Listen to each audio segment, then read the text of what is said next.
Hello, students. Now we're going to start our second part of our international relations. So now, in this, we have in the first part we have discussed international institutions and specifically the European Union in detail. It's very relatively small videos now we are making of international institutions because many of the international institutions we have already covered. So we already covered around 30 to 40 international institutions till now, right? At the end of the day, after finishing the March month, we will provide you the compilation as well. Now in this session, we will discussing some country-specific news, some initiatives and summits, and finally some bilateral uh, relations of India with countries. Right. So let's start with the country-specific news. First, some West African countries which have renamed their currency as the ECO. So earlier they have the currency named CFA, right? So basically CFA franc was their earlier currency. Now they have decided 8 West African countries, they've decided to change their name of the currency to ECO, right? So there are few things. Which are the 8 countries first of all? So these are the 8 countries that have decided to do so. West African countries. So let us quickly see: Niger, Mali, Burkina Faso, Togo, Ivory Coast, Guyana, and Senegal.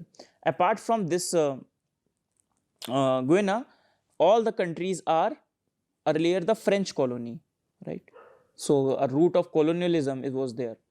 So CF and remaining countries are also they are currently there. These countries are like continuing their association with the CFA, right? So what changes and what does not changes? So many of the things, for example, name becomes eco, right? And all the very technical details we don't have to keep in mind. So what does not change? The parity with the euro. So now they have pegged on the euro. So we don't have to remember a lot of those things because it's not first of all our countries, but we just have to know which country has done that. So ECO is the currency name of the 8 West African countries which have decided to switch from the CFA to the Europe ECO. So French zone actually it was a what we say neo-colonialism tactic by the France. So they've decided to introduce a common currency into their former colonies. So it has some colonial legacy attached to it. So this is what the president of the Ivory Coast has said, that it's a historical move that we have finally decided to the uh, move to the new currency. So all the former colonies except the Guyana Bissau. Okay. So what your homework is? Please do one thing. Remaining 8 countries don't have to remember, but see at least what are the capitals of these 8 countries, 8 West African countries. If they ask a tough question, they can march you around those things, right? Okay. Next is power of Serbia. So power of Serbia is what? It's a gas pipeline that connect through 2 regions of the Russia itself and finally leading to the China, right? So it is pipe is tunneled under the Amur river within the Russia. Okay. So what is the location of the power of Siberia, the gas pipeline? This is power of Siberia. So these are the 2 locations from which the gas and the oil will come, and finally it can be lead to the China passing through the Amur river of Russia, right? Okay. Next is red tourism. So what is red tourism? Red tourism is a tourism promoted by the China. So they want to promote their what significance of their revolutionary history. Because of the communist nature, red is related to the communism, right? So they want to promote their revolutionary history as a tourist attraction. For example, what we say historical tourism. In India, which scheme is presenting the circuit based tourism? Can you name the scheme? Circuit based tourism already covered in our governance section in September. A particular scheme name. So if you want to tell, if I'm asking you a question, please tell me in the comment box. Which government scheme of government of India is promoting a circuit or theme based tourism? Okay. So what is the idea for the idea behind the red tourism? It is provide the legitimacy to the government of the day, government that is the Communist Party of China. He is Mr. Mao and piche Xi Jinping.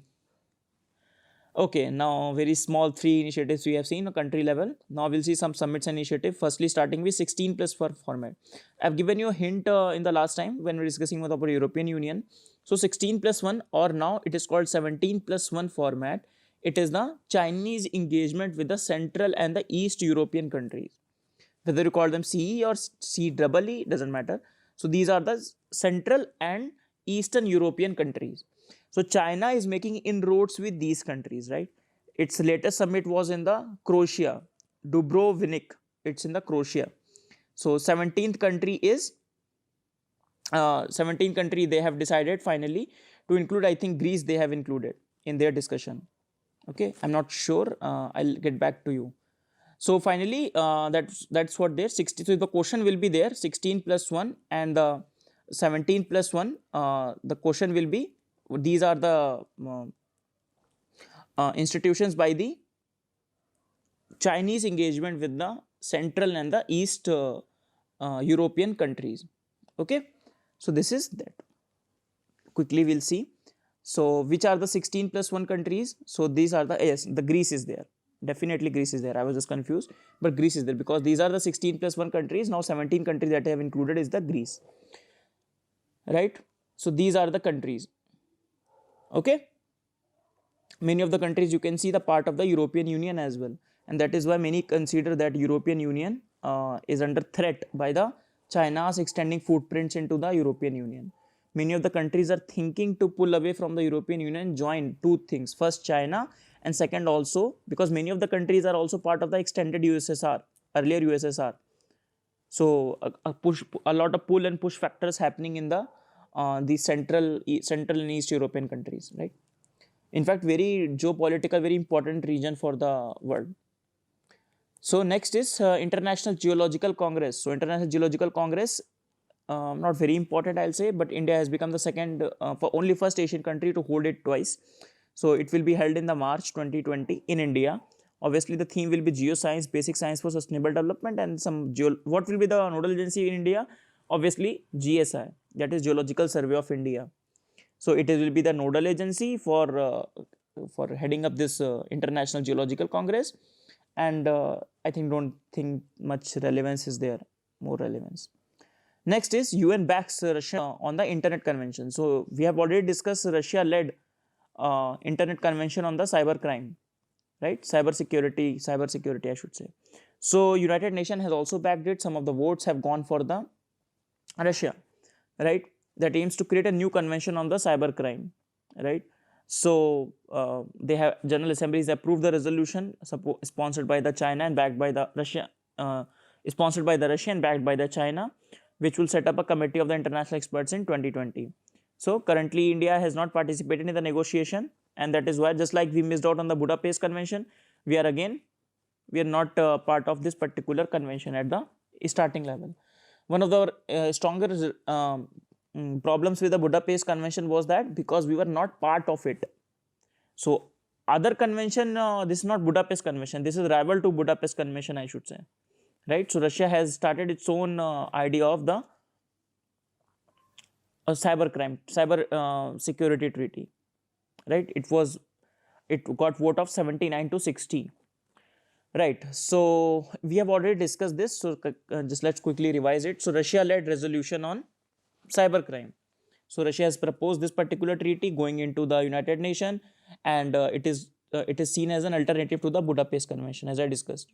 So Budapest Convention, it also known as the Council of Europe's Cyber Crime Convention. I told you when I was teaching about Budapest Convention that the question can be asked from this name.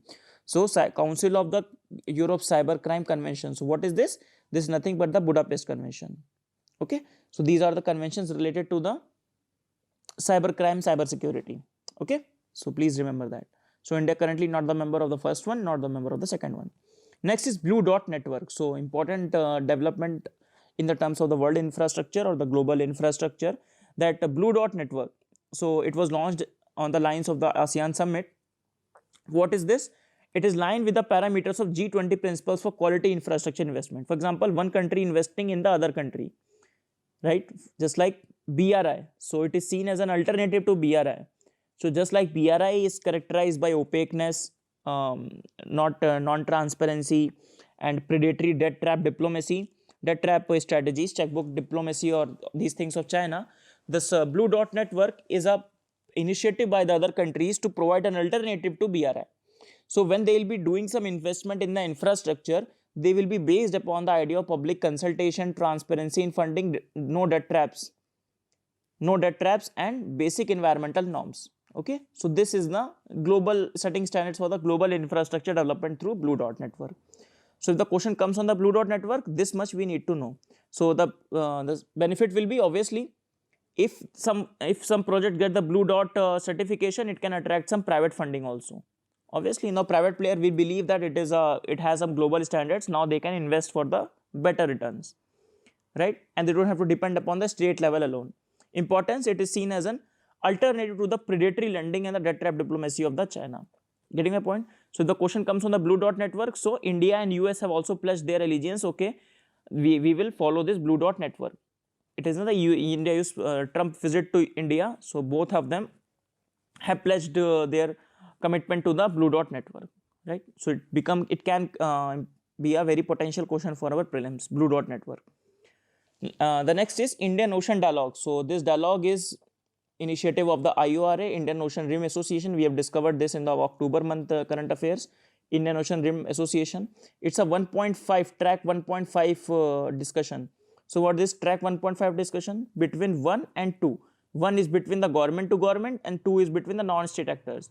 So 1.5 means it includes both of them, that is government as well as the non-officials. You can see 1.5 track 1.5 diplomacy includes the governments and the non-governments, right? Okay, so let us quickly see IORA. We have already done it. That is why I am putting in the revision format. So IORA is an international organization of the coastal states with the important inclusion of the Myanmar and the Pakistan. So Myanmar and Pakistan are not the member of the IORA. Rest you can see all the members in the Indian Ocean Rim. We can find all these members, right? Okay. Pakistan member, not part of it. Now we'll consider bilateral relationships. Quickly we'll see, starting with India USA. So Trump has visited India, not in December, he visited in February, but actually I was discussing few facts about India USA relationship. So I've decided to consider all that aspect of the India's relationship which is relevant for our prelims in this particular class, right? So after this, you don't have to do anything with respect to India USA relationship, right? So first thing is India and US have upgraded their relationship to the comprehensive global strategic partnership.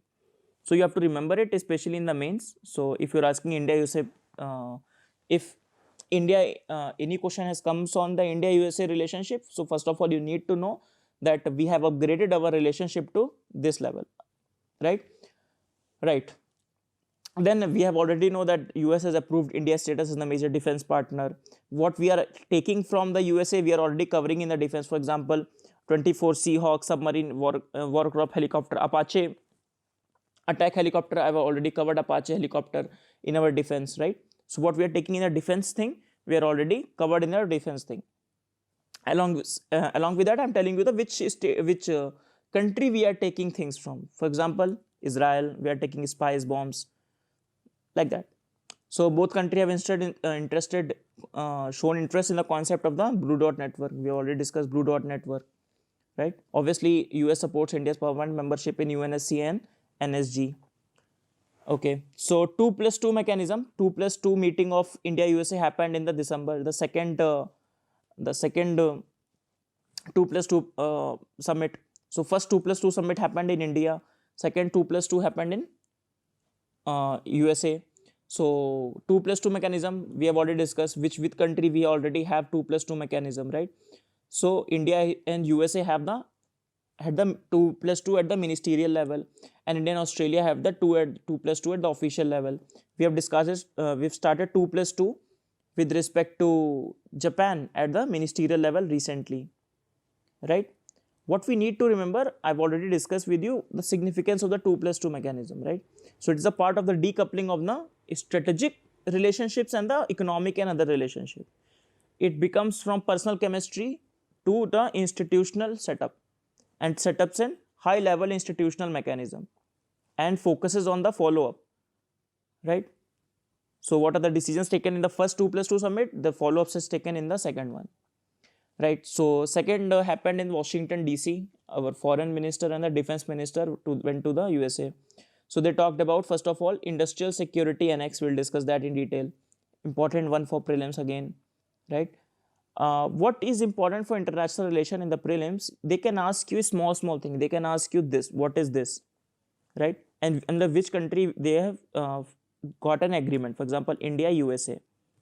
So first is defense technology and trade initiative. So it is between India and USA again. Then space situational awareness. So both sides have decided to exchange of information on this. So what is this space situational awareness? So it is just about the keeping a track from the name itself, space situational awareness. So awareness of the situation in the space. So keeping a track of objects which are in the space, just like that, right? So India, USA have signed this agreement. Then some signing of the agreement on the water sharing best practice and all this. Important one is this young innovator internship program. So young innovator internship program is with respect to India and USA first of all, right? So what it will do, it will create a short-term internship opportunities in USA for Indian students at the post-secondary level and the recent graduates. So short-term internship opportunities in USA, right? Okay. So these are the 2+2 ministerial dialogue happened in the December month. Now discussing the industrial security annex. So it is signed between India and US in the 2+2 obviously. What it will do, it will allow the Indian private sector to collaborate with US defense industry. So it will provide a better coordination among the defense industry of the both the countries to the advantage of the Indians. Indians ka advantage, what will the advantage? Our idea is to become self-reliant in our own defense manufacturing. It will help us. So industrial security annex will help us to become our own self-reliant in our own defense manufacturing. For USA, it will opening up to the markets of India and some strategic partnership they can make to the Indian defense partners here, right? So it is, first of all, you need to remember it is a part of the General Security of the Military Information Agreement, GSOMIA, which we signed with the USA in 2002. Long back we have signed. So it will allow the classified information US government can be extracted or it can be shared with the Indian private sector. Finally, to make an Indian defense a particularly like self-resilient defense public sector. You can see it is a part of our Make in India initiative as well, like strengthening our Make in India initiative as well through foreign diplomacy, right? So other thing we have already discussed with respect to USA, that NDAA Amendment Act. So it places India as a major non-NATO ally. So this particular, if the question is asked, National Defense Authorization Act, NDAA. So NDAA is related to the, it's an act passed in the US legislation, US Parliament, for making India a major defense non-NATO ally. And there is an amendment known as the Sherman Amendment, right? So Sherman Amendment has been made, which has added to this only, right? Sought to add India to the list of non-NATO allies. Okay, so that is it. This is Mr. Sherman. So we already discussed this earlier. Next is, so what will the benefit with this major non-NATO ally? Again, many things will be happening, but again, we don't have to remember this. Remember, we will allow the possession of war reserve stock of the Department of Defense owned equipment. Again, not important for prelims, right? If it becomes important, it will become important in the mains. So they will not ask you question, what is war reserve stock? No, it is too generic. They will ask you question on the industrial security annex if they want to ask it. Now let us discuss some of the foundational agreements. So there are basically 4 foundational agreements that USA signs with these allies, right?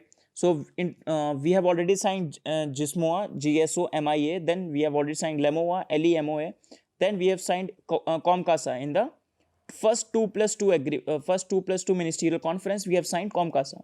Now on the BECA, the negotiations are going on. I think within 1 to 2 years they will be signing it. So what are the different purpose of the different agreement? For example, starting with this General Security of the Maritime Military Information Agreement. So we already signed it, sharing of the military intelligence and protect each other's classified information. Then LEMOA, so from name itself, Logistic Exchange Memorandum of Agreement. So it will help the military of each other to use the other military bases for refueling purposes, resupplying purposes, temporary halt purposes. But not, India has said that USA cannot make a military base in India. Just like US has military base in the other countries, US cannot use the military base of the India as a proper military base, right? So this is that. Third, COMCASA. So it is an Indian version of SISMOA. So here also India make a bargain. So it is an Indian version of, it is said Indian version of the SISMOA. Again, share secure information and exchange information like this. There is a, we will get access to the centric system. We'll see centric system. Then finally BECA, so Basic Exchange and Cooperation Agreement. So it will improve again interoperability between the military. So as we move forward, you can see more and more integration on the defense level among the two countries, on the strategic and the defense level. And more agreements we sign, we become more close to the USA strategically, right? Allows the transfer of the high-end military platforms and military things, right? So quickly, we have discussed this GISMOA. We have signed in 2002 an Industrial Security Annex under this particular agreement. Then LEMOA. So the things that I have discussed. So port call, joint exercise, training and humanitarian disaster relief. Which of the exercise we have decided to conduct with USA? Yuddha Abhyas and Tiger Trump, right? Okay. So all these things you can read. Now we are also signing military logistics agreement with the other countries also. For example, I have discussed in the last international institution bilateral relationship that India and Australia are considering to sign the logistics agreement, right? So logistics agreement with Japan is called the acquisition and the cross-serving agreement, and with Russia it is called agreement on the reciprocal logistics support.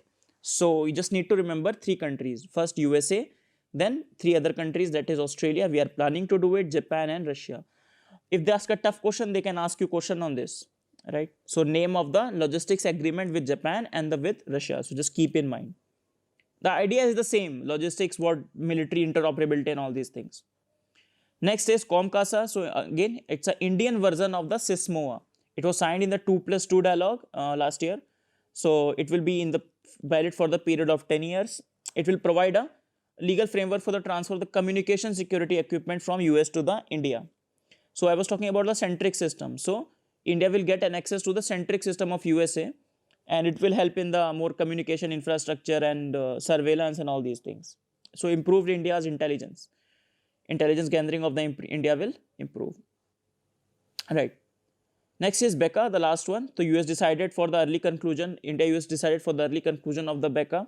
So one of the 4 foundational agreements, and allow the high-end end-to-end military platforms, right? Okay. So last to be discussed, the visa thing. So we already discussed H1B visa. What is H4 visa? H4 visa is given to the spouses of the H1B visa. So after getting the H4 visa, they can apply for the work in USA itself, right? Around 74% of the H1B visa comes from the Indian. And in fact, because of the COVID-19, Trump has put a halt on the green card and put a halt on giving the visa to the people. So it's going to hurt India really bad. The things will be improved after on. So H1, these are the H4 visa. So remember H4 visa, H1B visa, and we have discussed L1B visa also. L1 visa, sorry, already. L1 visa. That is also a visa to the United Nations. That is providing for 3 months for 2 5 years for short period of time, right? So this is H1B visa. We already discussed that, and just collect it with the H4 visa and the L1 visa. So all these visas provided by the USA. Then Indo-German relationship, a very important thing, not a very important thing I should say. So Angela Merkel came to India for the 5th round of the biennial intergovernmental consultation. So alternate year it happens. So when she came to India, we discussed a few things. For example, we had a partnership on the green urban mobility, in which Germany will provide additional finance of 1 billion euros to India. Then some climate initiative like that, not important, but just remember this urban initiative, green urban mobility, in which Germany has provided to additional finance to India. Then we have discussed this startup program, and all these things are very generic. One thing we have discussed, this is important, mutual legal assistance treaty. So it was lingering for many years, because Germany has said that India gives the capital punishment to the people. So that is why the mutual legal assistance treaty was not finalized. But after like this time, they have finalized the mutual legal assistance treaty in criminal matters, right? So they will coordinate with each other to enforce the public or the criminal law, right? One thing we have discussed, the passage to India. Already we have discussed in our previous classes that passage to India means it is a DART program. DART program is the provided to the Indian students, which Germany provides. Not to the Indian students, but Germany provides a research scholarship to the Indian students. Within that, a new passage to India that has been announced, and it will lead to more people from India getting to go into Germany for the educational purposes, right? So if the question comes a new passage to India, either with respect to which country, so it will be India and Germany. Okay, so I think with this we come to an end of our discussion. Very segregated things that we have discussed today, and international relations will go along with these lines. What is important for us from this month onwards, I'll try to cover bilateral relationship, one country at a time, one or two country at a time, but I'll cover everything which is relevant for the prelims perspective, right? This is what being we are doing, that's what we are all striving for. So see you in the next class. We'll be starting with our session 4, different dimensions we'll be covering. So international relation is done. We have discussed international institutions, now international relations, and see you in the next class. Thank you everyone.